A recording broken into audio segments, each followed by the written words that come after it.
Hello friends, आज हम अपने पास्ट ईयर क्वेश्चंस में 99 के कुछ इंपॉर्टेंट क्वेश्चंस देखते हैं। आज का सबसे इंपॉर्टेंट टिप है कि अपनी हेल्थ का ध्यान रखें, हेल्दी खाना खाएं एंड इम्पॉर्टेंट है कि जो क्रिएटिव एक्टिविटी आप साथ में रखते हैं उसको टाइम डिवोट करें। ऐसा ना करें कि पूरा दिन पढ़ने के चक्कर में आपका जो इफेक्टिव पढ़ाई का टाइम है वो रिड्यूस हो जाए। तो मेक श्योर कि हेल्दी खाना खाएं, हेल्दी एटमॉस्फेयर में रहें और नेगेटिव चीज़ों से दूर रहें। बहुत ज़रूरी है, चाहे वो कोई भी हो, चाहे वो नेगेटिव सीरियल्स हों, चाहे वो नेगेटिव फ्रेंड्स हों, उनसे दूर रहें। नेगेटिविटी से जितना दूर रहेंगे उतना आप पढ़ाई पे ज़्यादा कंसंट्रेट कर पाएंगे। Also make sure that there is no fear of failure. इस टाइम पे काफ़ी ऐसा लगने लगता है कि मेरा होगा नहीं होगा, प्रीलिम्स क्लियर हो पाएगा, मैंने ये नहीं पढ़ा, मैंने वो नहीं पढ़ा। इन सब चीज़ों से फियर ऑफ फेलियर और ज़्यादा बढ़ जाता है। तो मेक श्योर करें कि सबसे इंपॉर्टेंट है कि अपनी हेल्थ का बहुत अच्छे से ध्यान रखें एंड कुछ टाइम जरूर डिवोट करें जो आपको अच्छा लगता है।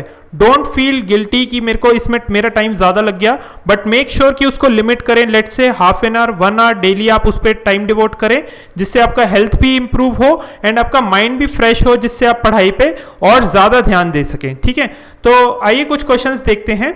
Question number 1, the constitution of India recognises, A option है only religious minorities, B is only linguistic minorities, C is both religious and linguistic minorities and D में हमारा religious, linguistic and ethnic minorities. तो इसका जो answer है वो सी है। Question को ध्यान से पढ़े, द कॉन्स्टिट्यूशन पूछ रहा है एंड रिकॉग्नाइजेस पूछ रहा है। This is the key word over here. यहाँ पे इस वर्ड को अंडरलाइन कर लें एंड नोट करें कि जो भी आपको क्वेश्चन दिया हुआ है उसमें अच्छे से समझे कि क्वेश्चन क्या पूछना चाहता है। यहाँ पे सिर्फ रिकॉग्नाइजेस के बारे में बात कर रहा है एंड जो हमारा कॉन्स्टिट्यूशन है it recognises both religious and linguistic minorities. एक चीज जो ध्यान रखने वाली है, constitution does not define minority. कल को अगर यूपीएससी में क्वेश्चन आता है the constitution of India recognises की जगह यहां पे डिफाइंस है। ऑप्शन ए दिया हुआ है religious minorities, linguistic minorities, both A and B, none of A and B. तो answer will be none A and B, because हमारा जो कॉन्स्टिट्यूशन है it does not define minority, चाहे वो रिलीजियस माइनॉरिटी हो चाहे लिंग्विस्टिक माइनॉरिटी हो। Supreme court ने टीएमए पाई फाउंडेशन जो केस था उसमें आर्टिकल 30A का मीनिंग और ज़्यादा इलेबोरेट किया था और जो माइनॉरिटी उसमें डिफाइन की गई थी उसको कहा गया था it will be based on state demography. जो हमारी इंडिया में माइनॉरिटी है, इंडिया में जो माइनॉरिटी है based on religious and linguistic minorities, जो आर्टिकल 30(1) ऑफ द कॉन्स्टिट्यूशन के अंडर दी गई है, उसकी जो डेफिनेशन है वो स्टेट डेमोग्राफी के बेसिस पे होगी। ये हमारे सुप्रीम कोर्ट ने टीएमए पाई केस में बोला था and not on the basis of national demography. ठीक है, तो ये 2 पॉइंट्स हैं इस क्वेश्चन से रिलेटेड, याद रखें। पहले तो रिकॉग्नाइजेस कहां पे आता है और डेफिनेशन कहां पे आती है, कॉन्स्टिट्यूशन में डिफाइन नहीं किया गया हुआ, और जो हमारी माइनॉरिटीज हैं they are defined on the basis of state demography. ठीक है, so the answer to this question is C. Next question पे आते हैं, match the hormones in list 1 with items in list 2 and select the correct answer.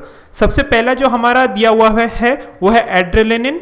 Adrenaline हमने काफ़ी बार पढ़ा है। जो एड्रेनालिन है वो हमारा एंगर, फियर और डेंजर को कंट्रोल करता है। ठीक है, तो ये जो है ये करेक्टली मैच्ड है। जो हमारा एस्ट्रोजन है उसका जो आगे लिस्ट 2 में दिया हुआ है attracting partners through sense of smell, this is incorrect. जो एस्ट्रोजन हार्मोन है वो फीमेल के ओवरी से रिलीज होता है and it is a female sex hormone. ठीक है, so this is female sex hormone. जो हमारा यहाँ पे 3rd से लिस्ट 2 के फीमेल इससे मैच होगा एंड दिस इज इनकरेक्ट। जो इंसुलिन है it controls the level of glucose in body. तो ये हमारा जो शुगर लेवल है उसको ना ज़्यादा हाई जाने देता है एंड ना ज़्यादा लो जाने देता है। So this is also incorrectly matched. एक चीज़ जो लास्ट हमारा जो लिस्ट 1 में हार्मोन दिया हुआ है फेरोमोन्स। फेरोमोन्स जो हमारा याद करने का बहुत अच्छा तरीका है, जो एंड्स हैं दे रिलीजेस फेरोमोन्स एंड्स हमने काफ़ी बार देखा है कि लाइन से चलती हैं, क्योंकि जो आगे वाली एंट है वो एक हार्मोन रिलीज करती जाती है जिसको हम फेरोमोन्स कहते हैं। तो ये जो है अपने पार्टनर को अट्रैक्ट करता है इससे, ठीक है, फेरोमोन्स रिलीज करने से। जो आगे वाली एंट है वो पीछे वाली एंट को फेरोमोन्स छोड़ के अट्रैक्ट करती है, उसके पीछे वाली, उसके पीछे वाली, and so on and so forth. So इसका जो आंसर है वो है attracting partners through sense of smell. तो ये हमारे 4 हार्मोन्स थे। कल को इसके बेसिस पे कोई भी क्वेश्चन अगर आता है तो हमें पता होना चाहिए कि एस्ट्रोजन क्या है, इंसुलिन क्या है, फेरोमोन्स क्या है, ठीक है। सो इसका जो एक ही करेक्ट है, जो एक ही जो है वो करेक्टली मैच्ड है, वो था फर्स्ट वाला। बाकी तीनों जो थे वो इनकरेक्टली मैच थे। नेक्स्ट क्वेश्चन देखते हैं। काफ़ी इजी क्वेश्चन है बट फिर भी गलती होने के काफ़ी अच्छे चांसेस हैं। हम अगर इस क्वेश्चन को ध्यान से नहीं देखेंगे, हम जल्दी जल्दी में हो सकता है अपने पेपर की एंग्जाइटी में इसको गलत मार्क कर दें। The term Aryan denotes, generally हम क्या मार्क करेंगे, लेट से हमने सारा क्वेश्चन अच्छे से पढ़ा, ethnic group, nomadic people, speech group, superior race. Generally हमें लगेगा कि ये रेस है and we'll mark the D answer and we'll move forward. But question को बहुत ध्यान से पढ़ना है। इवन इजीली जो हमें क्वेश्चन आता होता है वो भी हम अगर 2 सेकेंड 5 सेकेंड ना लगाएं तो हम गलत कर देते हैं। जो आर्यन है वो एक लिंग्विस्टिक टर्म है, ठीक है, इट डिनोट्स लिंग्विस्टिक टर्म। ये यूरोपियन ओरिजिन की पीपल थे जिनको आर्यंस जो थे कॉमन लैंग्वेज थी उनको डिनोट करने के लिए यूज किया जाता था। संस्कृत में जो है आर्यन का मतलब होता है noble man. So the answer is the term Aryan denotes a speech group not a superior race. Easy question है, गलत ना करें, ध्यान रखें। अगर आपकी नॉलेज में है तो ठीक है, तो भी आप 5 सेकेंड 10 सेकेंड एक्स्ट्रा लगाएं क्वेश्चन पे, एलिमिनेट करें, ऑप्शंस को ध्यान से पढ़ें एंड फिर जो है वो करेक्ट आंसर की तरफ पहुंचे, ठीक है। So the answer to this question is C. Next question, match list 1 with list 2 and select the correct answer. List 1 में हमारे पर्सन्स हैं एंड लिस्ट 2 में हमारे जर्नल्स हैं। अब इस क्वेश्चन को ध्यान से देखते हैं। ये क्वेश्चन हमें एक और न्यू चीज, न्यू इंसाइट बताएगा यूपीएससी क्वेश्चंस कैसे पूछ सकता है। तो सबसे पहले पहला चीज देखते हैं, श्यामजी कृष्ण वर्मा। जो श्यामजी कृष्ण वर्मा थे वो एक इंडियन रेवोल्यूशनरी थे, रेवोल्यूशनरी फाइटर थे, एक पेट्रियट थे जिन्होंने इंडियन होम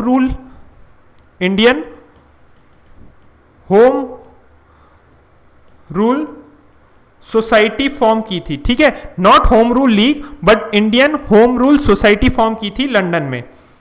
इन्होंने 2 चीजें और लॉन्च की थी, इंडिया हाउस और इंडियन सोशलिस्ट, जो इसमें दिया भी हुआ है, Indian sociologist, sorry not Indian socialist, Indian sociologist, जो इन्होंने लंदन में लॉन्च किया था। तो इसका आंसर तो बी है, ठीक है। अब एक चीज और, जो यहाँ पे मैडम भिखाई जी कामा ने वंदे मातरम और तलवार दोनों अपनी जो थी वो फाइंड की थी, ठीक है, उन्होंने दोनों पब्लिश किए थे। एंड जो ये थे, इनका जो बेस था, रेवोल्यूशनरी बेस, वो पेरिस था, ठीक है।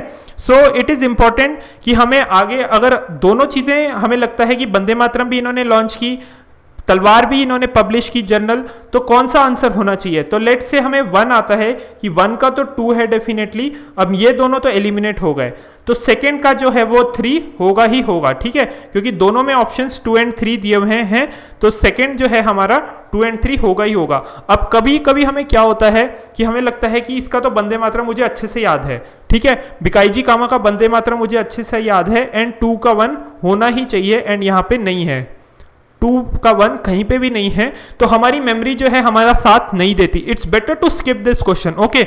अगर आपको पूरी नॉलेज नहीं है, अगर आप फुल्ली कॉन्फिडेंट नहीं है, तो वहां पे आप और ज्यादा कंफ्यूज हो सकते हैं एग्जाम हॉल में बैठ के, क्योंकि कभी कभी हमारी जो है, हमने जो पढ़ा होता है वो लिमिटेड पढ़ा होता है एंड क्वेश्चन उससे भी बाहर से या उससे भी थोड़ा सा एक्स्ट्रापोलेट होके आ जाता है जो हमने ना पढ़ा हो। अगर हमें दोनों चीजें याद है कि मैडम भिखाई जी कामा ने वंदे मातरम और तलवार दोनों जर्नल जो है वो पब्लिश की थी, तो हम डेफिनेटली इस क्वेश्चन को और अच्छे से अटेम्प्ट कर सकते हैं, वरना हमारे लिए डिफिकल्टी हो जाएगी, ठीक है। आगे देखते हैं, एनी बेसेंट ने जो थी वो कॉमन व्हील निकाली थी एंड जो अरबिंदो घोष ने हमारा वंदे मातरम निकाला था। So answer to this question is 2 3 4 1, 2 3 Annie Besant Commonweal and Aurobindo Ghosh Vande Mataram, ठीक है। So answer is 2 3 4 1। Next question पे आते हैं, consider the following statements regarding national human rights commission of India. April 2018 में इसका अमेंडमेंट बिल भी आया था, अभी तक लोकसभा में इंट्रोड्यूस किया गया है, it has not been pass, this is the latest news, ठीक है। सो ये करंट अफेयर्स से रिलेट होता है, तो नेशनल ह्यूमन राइट्स कमीशन इस प्रीलिम्स के लिए बड़े अच्छे से पढ़ें। ये वाला क्वेश्चन है, इसको देखते हैं, हो सकता है डायरेक्ट क्वेश्चन हमारा रिपीट हो जाए। First statement says it's chairman must be a retired chief justice of India. First statement is correct. हमारा जो सेकेंड स्टेटमेंट है वो क्या कह रहा है, it has formations in each state as state human rights commission, this is incorrect, ठीक है। सेकंड स्टेटमेंट जो है हमारा इनकरेक्ट है, फर्स्ट करेक्ट है। जो हमारा स्टेट ह्यूमन राइट्स कमीशन है वो अभी भी हर स्टेट में नहीं है, काफ़ी सारे ऐसे स्टेट्स हैं जिसमें स्टेट ह्यूमन राइट्स कमीशन की फॉर्मेशन अभी तक नहीं हुई है। It has only recommendatory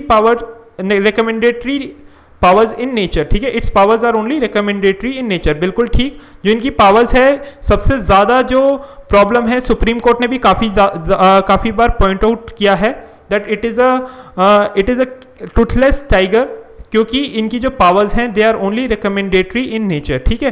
so this is also correct. The last statement says it is mandatory to appoint a women as a member of the commission, बिल्कुल ठीक बात है, क्योंकि चेयरपर्सन जो होता है नेशनल कमीशन ऑफ वुमेन का, she is a women, she is always a women जो चेयरपर्सन होता है, एंड इसकी जो it becomes mandatory to appoint a member and to appoint a woman as a member of the commission. So this statement is also correct. So this is थोड़ा सा far fetched, हमें सारे के सारे members थोड़े आराम से सोचने पड़ेंगे कि कौन कौन से members हैं। एक chief justice of India is the chairman, बाकी members हमारे एक्स ऑफिशियो 4 कौन से हैं, हमारे इलेक्टेड और अपॉइंटेड members कौन से हैं। तो उसके बाद हमारा जो ये है ये एक डिराइव्ड स्टेटमेंट निकल के आता है, नॉट डायरेक्ट बट एक डिराइव्ड निकल के आता है कि it is mandatory to appoint a women as a member of the commission. So the answer to this question is यहाँ पे 1, यहाँ पे 2 and 3, 1, 2 and 3 जो है हमारा last option is this, and the answer is 1, 3 and 4, sorry. Second statement is incorrect. Correct statement पूछा है, बड़े आराम से देखे, यहाँ पे 1 and ये जो ऑप्शंस चेंज हुए हैं पिछले सालों से, 1, 3 and 4, okay, this is the correct answer through this 1, 3 and 4. These 3 statements are correct. Second statement is incorrect. अब हम नेक्स्ट क्वेश्चन पे आते हैं। The paintings of Abanindranath Tagore are classified as realistic, socialist, revivalist या इम्प्रेशनिस्टिक, ठीक है। So the answer to this question is revivalist, ठीक है। जो अवनींद्रनाथ टैगोर थे, he was known as the leader of revivalist movement, ठीक है। जो रिवाइवलिस्ट मूवमेंट के लीडर कहा जाता था इनको, इन्होंने काफी पुरानी पेंटिंग्स थी जो Mughal paintings and Rajput painting से इंस्पिरेशन ली और बंगाल स्कूल ऑफ आर्ट में इंपॉर्टेंट कंट्रीब्यूशन दिया। जो वेस्ट के जो तरीका था पेंटिंग करने का, उसको ये लोग मटेरियलिस्टिक पेंटिंग कह के इसको काफ़ी ज़्यादा नकारा गया, and he was a main force during स्वदेशी मूवमेंट, ठीक है। स्वदेशी मूवमेंट के टाइम पे आर्ट के फील्ड में काफ़ी इंपॉर्टेंट कंट्रीब्यूशन था इनका, and he was the chief leader of revivalist movement, and his paintings are still classified as revivalist. Okay, so the answer to this question is C. Coming to the next question, endoscopy, a technique used to explore the stomach or other inner parts of the body, is based on the phenomena of total internal reflection, interference, diffraction या polarisation. The answer is total internal reflection. जो हमारा घर में internet आता है, जो हमारा broadband जो है, वो भी हमारा इसी प्रिंसिपल पे काम करता है, हमारे टोटल इंटरनल रिफ्लेक्शन। इवन जो हमारा मिराज होता है, जो हम डेजर्ट्स में मिराज देखते हैं, उसका भी जो फिनोमिना है that is total internal reflection. Endoscopy में भी हमारा सेम जो है फिनोमिना यूज किया जाता है। It is the complete reflection of a रे लाइट। जो हमारा लेट्स से ये हमारा एक मीडियम है, लाइट यहाँ से यहाँ ऐसे ट्रेवल करनी है, तो हमारे जो हमारा रिफ्रैक्ट होगा वो रिफ्रैक्ट तो ऐसे होके बाहर निकल जाएगी।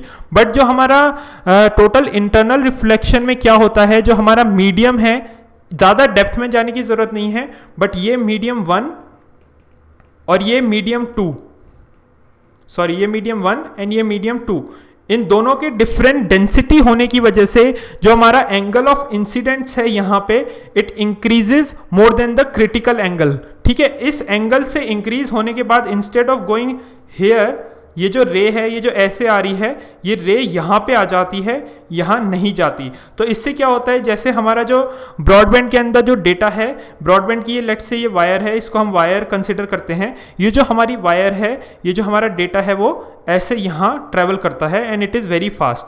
तो बेसिकली जो हमारा टोटल इंटरनल रिफ्लेक्शन है वो हमारे डेंसिटी के बेसिस पे, difference in density between two mediums के बेसिस पे, इंस्टेड ऑफ गोइंग आउट, जो हमारी जो इंसिडेंट रे है वो बाहर जाने की जगह अंदर ही रिफ्लेक्ट हो जाती है। So this becomes total internal reflection. ठीक है, not refraction but total internal reflection. तो एंडोस्कोपी में भी हमारा यही प्रिंसिपल यूज होता है। सो टोटल इंटरनल रिफ्लेक्शन अब अच्छे से पता होना चाहिए। कल को और कोई अगर एप्लीकेशन आती है, मिराज के ऊपर आती है कि mirage is based on which of the following principles, ये आपको पता होना चाहिए। ठीक है, so the answer is A. Next question पे आते हैं, which one of the following is a useful functional association between fungi and roots of higher plants? Bio fertiliser, coralloid root, lichen या माइकोरिजिया। ठीक है, so the answer is mycorrhiza. जो mycorrhiza है ये हमारा सिम्बायोटिक एसोसिएशन है दोनों के बीच में, it is a symbiotic association. हमने ये बेसिक्स ऑफ इकोलॉजी में पढ़ा है कि सिम्बायोसिस क्या होता है, कंपटीशन क्या होता है। So similarly mycorrhiza is a symbiotic association between the fungus and the roots of plants. ठीक है, फंगस और रूट्स के बीच में हमारा ये सिम्बायोटिक रिलेशनशिप फॉर्म करता है। जो माइकोरिजिया है, इट यहाँ से जो है ये CO2 लेता है, कार्बन डाइऑक्साइड लेता है, और फंगस जो है वो वाटर प्लस मिनरल्स सप्लाई करता है। ठीक है, सो रूट से हमारे कार्बन डाइऑक्साइड आया एंड फंगस से हमारा वाटर और मिनरल्स आया टू फॉर्म माइक्रोरिजिया। ठीक है, सो लिचन्स के ऊपर क्वेश्चन ऑलरेडी यूपीएससी में आया हुआ है, तो there is a good chance कि हमारा ये वाला ऐसा क्वेश्चन कोई रिपीट हो जाए जो हमारा सिम्बायोटिक रिलेशनशिप पूछ रहा है between fungi and roots of higher plants. Next question पे आते हैं, Which of the following legislation does not deal with the protection of environment? ये थोड़ा मेमोरी बेस्ड क्वेश्चन है, थोड़ा रट्टा मारने वाला क्वेश्चन है, इसको आप डायरेक्टली देख लीजिए। यहाँ पे हमें क्वेश्चन देख के जब हम ऑप्शंस देखते हैं तो हम एलिमिनेट करने की कोशिश करें तो मैक्सिमम हम बी को एलिमिनेट कर पाएंगे एंड हमें लगेगा कि पब्लिक लायबिलिटी इंश्योरेंस एक्ट भी है, पोर्ट लॉज अमेंडमेंट एक्ट भी है, वाटर सेस एक्ट, वाटर को भी हम मोस्ट लाइकली एलिमिनेट कर देंगे एंड हम सी और डी में से मार्क कर देंगे। But the answer to this question is water cess act. जो हमारा वाटर सेस एक्ट है वो सिर्फ इरिगेशन के रिलेशन में निकाला गया था 1977 में। It had nothing to do with the conservation of environment. जो बाकी सारे एक्ट्स हैं इन तीनों में कंजर्वेशन ऑफ एनवायरनमेंट आता है, कहीं ना कहीं एक्ट के बीच में कुछ ना कुछ ऐसी ब्रीफिंग्स हैं जो हमारे कंजर्वेशन ऑफ एनवायरनमेंट के रिलेशन में है। बट जो वाटर सेस एक्ट 1977 का था उस टाइम पे एनवायरनमेंट को लेके, प्रोटेक्शन ऑफ एनवायरनमेंट को लेके कोई भी प्रोविजन नहीं थी। ये वाला जो एक्ट है ये हमारे एनजीटी के साथ भी एसोसिएटेड है, तो this also becomes important and the answer to this question is A. इसको अच्छे से याद कर लो। एक चीज जो याद करने का जो तरीका है वो यही है कि सबसे पुराना एक्ट 1977, क्योंकि उसके बाद जो भी एक्ट्स हैं there was always a concern of environment, ठीक है, बट 1977 में एनवायरनमेंट का इतना ज़्यादा कंसर्न नहीं था जितना बाद में होने लग गया हर एक्ट में। And therefore all these acts had provisions related to protection of environment. But the water cess act, the name suggest कि हो सकता है इसका वाटर प्रोटेक्शन से कुछ लेना देना हो, प्रोटेक्शन और एनवायरनमेंट से लेना देना हो, but it is only related to irrigation. So answer is A. Next question में आते हैं, which one of the following pairs नहीं होगा यहाँ पे, states and which of the parts हो गए, these are parts, which of the following states and tribes is not correctly match. ठीक है, बहुत अच्छे से क्वेश्चन को पढ़ें, क्वेश्चन पूछ रहा है नॉट करेक्टली मैच, क्वेश्चन को ओवरलुक ना करें, क्वेश्चन को आराम से पढ़ें एंड ध्यान दें कि आप नॉट को यहीं पे अंडरलाइन कर लें ताकि आप क्वेश्चन में अगर एनग्रॉस भी हो जाओ, ऑप्शंस में एलिमिनेशन में भी लग जाओ, तो ऐसा ना हो आप एंड में क्वेश्चन की जो बेसिक चीज है वही भूल जाओ कि ये पूछ रहा है नॉट। सो इसमें जो है असम जो है, मिरी जो है वो असम में है, दिस इज करेक्ट। कोन्याक जो है वो नागालैंड में है, this is also correct. And जो अपतानी है this is in Arunachal Pradesh, this is also correct. So all these 3 are correct. अगर हम जल्दी जल्दी में, हमें बहुत रिसेंटली हमने ये रिवाइज किया है, हमने ट्राइब्स को बहुत अच्छे से पढ़ा है उसकी लोकेशन के साथ, तो नॉट छोड़ के हम ऐसा ना हो असम के साथ हमें याद है मेरी तो असम में ही है एंड हम ए टिक करके आगे बढ़ जाए एंड हमारा आता हुआ क्वेश्चन गलत हो जाए। क्वेश्चन को ध्यान से पढ़े, नॉट को अंडरलाइन कर लें and the answer is D.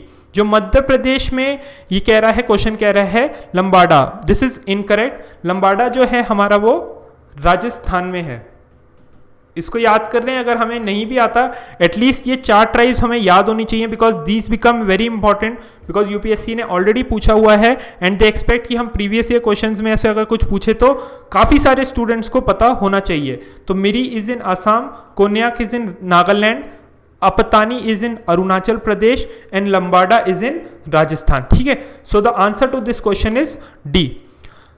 तो ओके फ्रेंड्स, रिवाइज करते रहें, बहुत इंपॉर्टेंट है, रिवीजन का कोई सब्स्टिट्यूट नहीं है। एंड सेकेंडली जो आज हमने सबसे इंपॉर्टेंट चीज सीखी अपने स्लाइड के स्टार्टिंग में कि हेल्थ का बहुत इंपॉर्टेंट ध्यान रखें, फिजिकली एंड मेंटली बहुत ज़रूरी है कि हम अपने आप को खुश रखें, हम कुछ टाइम वो डिवोट करें जो हमें अच्छा लगता है, जिससे हमारी पढ़ाई में कंसंट्रेशन और ज़्यादा बढ़े। ठीक है, all the best friends, prelims की तैयारी करते रहिए। Thank you.